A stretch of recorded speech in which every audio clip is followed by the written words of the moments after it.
So we have determined the new UEFA Champions League winner of 2023, Manchester City, who defeated Inter Milan at the sacred grounds of Istanbul.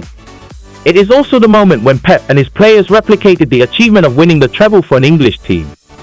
Previously, only Manchester United in the 98-99 season had accomplished this.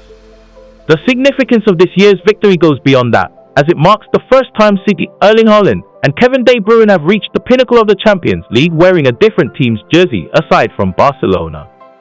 Moreover, this championship brings about another unpredictable race for the 2023 Ballon d'Or, which is widely regarded as the most prestigious individual award in a player's career. This is everything you need to know about the race and the Ballon d'Or ceremony. This year's ceremony, marking the 67th milestone of this esteemed award, will be held at Châtelet, Paris in France on October 30th, following the nominations announcement on September 6th. The highly regarded individual awards for this year include the Best Male and Female Player of the Year, Best Goalkeeper of the Year, and Best Young Player of the Year. Of course, the most anticipated category is the Best Male Player of 2023. The difference between France Football and FIFA, the responsible organizations for the Best Award, lies in the voting process.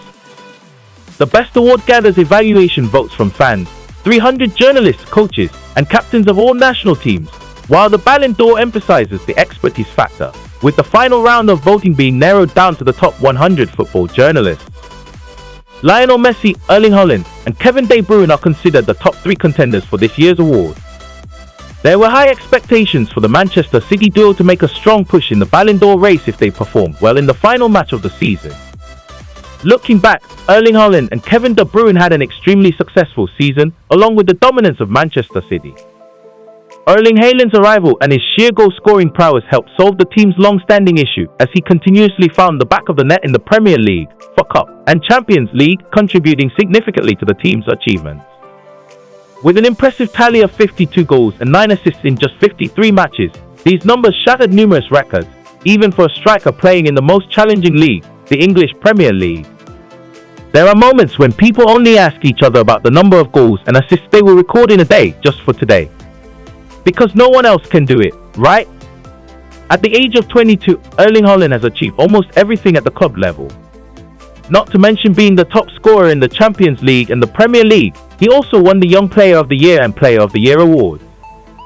In the EPL, his partner Kevin De Bruyne also had a dream season. Kevin added 3 prestigious trophies to his collection and topped the assist charts in both domestic and Champions League competitions, with impressive figures of 16 and 6, respectively. Despite approaching the age of 32, Kevin still shows his class. The Belgian midfielder is an indispensable link in Pep's system. Kevin quietly contributes to the smoothness and functioning of the citizens. Especially in his role as a connector, he is responsible for moving the ball forward for the attacking line. Wearing the number 17 jersey, he encounters no issues and is always the top priority for Pep. There is a slight dilemma in voting for both players, as neither Erling Haaland nor Kevin had a particularly outstanding performance in the recent final against Inter Milan. It can even be said that they were quite lackluster. Repeating the scenario of the 2021 final, when the match was still in the first half, Kevin De Bruyne reluctantly left the field with his hesitant steps, showing his frustration. Even while on the field, he failed to meet expectations. Although he had very little time to make an impact, the situation was even worse for Erling Haaland, who had no goals or assists, only touching the ball 19 times and completing just 38% of his passes, a rather poor figure. According to SofaScore, Erling Haaland received the lowest rating of 6.7 among all the players who played the full 90 minutes. However, this is not the first time we have seen this performance from the former Dortmund player. The same thing happened in the FA Cup final with Manchester United. Additionally, both Erling Haaland and Kevin have had a disappointing season for their national teams, with Kevin delivering performances below expectations for Belgium, leading to their elimination in the group stage, which was considered relatively easy. Erling Haaland also experienced helplessness as he watched his team exit the competition in the qualifiers due to an injury that prevented him from making a full contribution to Norway's World Cup 2022 campaign. Speaking of the World Cup, one cannot overlook the reigning champions, Argentina. Clearly, the most notable flaw lies in Lionel Messi, the team captain, who single-handedly carried Argentina to become champions and brought immense emotions to football fans worldwide. The way Leo rescued Argentina from the depths after a highly unexpected loss to Saudi Arabia was followed by an impressive performance in the knockout matches, defeating France in the final through a penalty shootout. But how can we forget his 2 goals prior to that, along with 3 assists and 7 goals in total? El Pulgar's significant contributions were truly deserving of the tournament's Best Player award, returning him to the club level. Leo also had an outstanding season personally, with 21 goals and 20 assists across all competitions. These are dream-worthy figures, considering that his position at Paris Saint-Germain often sees him playing far from the goal, focusing more on development and willingly giving the spotlight to his teammate Kylian Mbappe. However, this doesn't overshadow his individual performances, as he consistently receives high ratings after each match on reputable statistical platforms like HuScored and SofaScore. The title of the best player in the Super Cup and the leading assist provider this season are well-deserved rewards for his efforts in the Champions League, even though Paris Saint-Germain were eliminated in the round of 16 by Bayern. Messi remains the brightest element in the team's attack, and his journey with the French club concluded with 4 goals and 4 assists, leaving an imprint.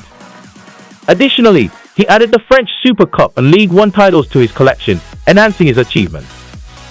This year, he was also honored to receive the Laureus Award for the Male Athlete of the Year, following his dominant victory in FIFA's The Best Award, where he outshone his teammate Kylian Mbappe. One disadvantage of Messi is that he has moved to the United States to compete in a tournament outside the top 5 leagues in Europe. This will somewhat affect the votes for Leo. It's clear that Messi, compared to the Manchester City duo Erling Haaland and Kevin De Bruyne, shows contrasting qualities. Evaluating who is truly better is something that cannot be determined overnight. Each person has their own strengths and weaknesses. When it comes to the national level, Messi is superior, but when compared to the club level, the Manchester City pair certainly has the edge over Leo.